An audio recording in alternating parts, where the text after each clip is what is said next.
Okay. We come now to the fourth session of today. And this will be on the next generation of cyber technology. And the session will be chaired by Dr. Dorit, who is the VP of Checkpoint for products and, I don't know what, technology? Okay. Dorit, where are you?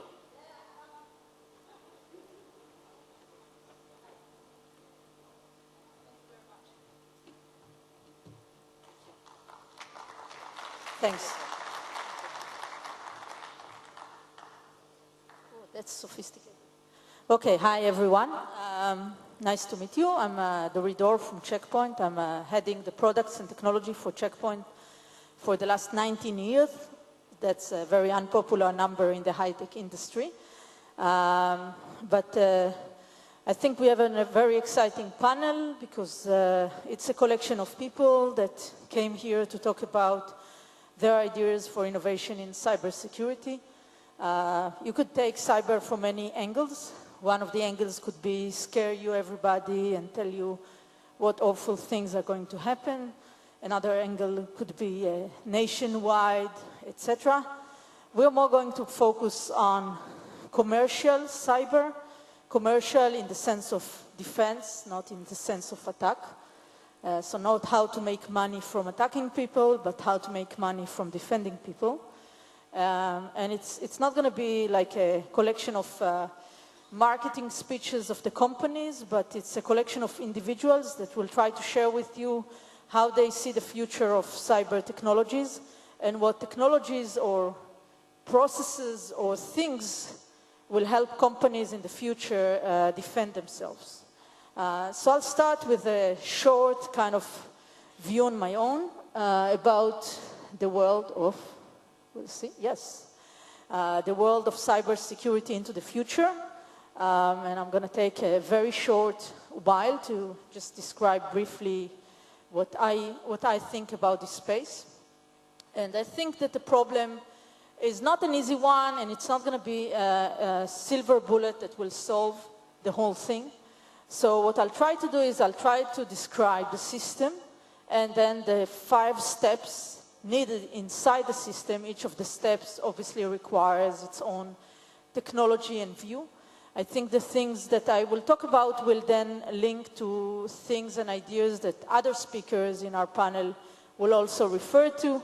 But each of us should go out of here thinking, what can we do to really defend ourselves? Because just scaring everybody is not going to work. And I like the Paris approach of being optimistic and to always think that we can win over the attackers, which is a good approach to begin with. So what I think about cybersecurity is that we need an integrated defense system. It's not one thing, it's a collection of things that will help us defend ourselves. It requires to be modular, it requires to be agile, so it adapts to changes, it requires to be secure. And we also call it software-defined protections. That's our name, but it could be referred to in different names. And Amnon from Checkpoint talked about it yesterday. But I will not focus on the whole system, but on the 5 kind of secrets of having a good integrated defense systems, in my opinion.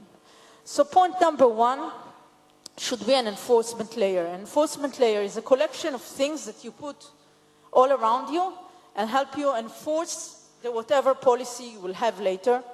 It could be gateways, it could be endpoints, it could be virtual entities in the cloud, it could be scanners, it could be tap devices. Each of them will perform a certain function, but at the end, it has to be one layer of enforcement that could be orchestrated together and could serve the different purposes, and that will get to my next point. So point number 2 is that I need to have a control layer. A control layer is somewhere that I hold my logic, and it kind of pushes a software-defined protection to my enforcement layer. The logic could do collection, like collection of events, collection of packets, collection of metadata, or it could be how to use the enforcement for protection, how to use it in a dynamic way. You look at this and the other guy looks at that. So control layer, one control layer that is synchronized is very important. The control layer has to be intelligent. The threat intelligence of this control layer has to be open for internal, for external. It has to have intelligence. It has to have big data understanding. It has to accumulate real-time activities as well as long-term research. So some things could be automated and could be done in real time. Something could be done in near real time, like within a minute. Something could be done within hours, and something may take days and weeks.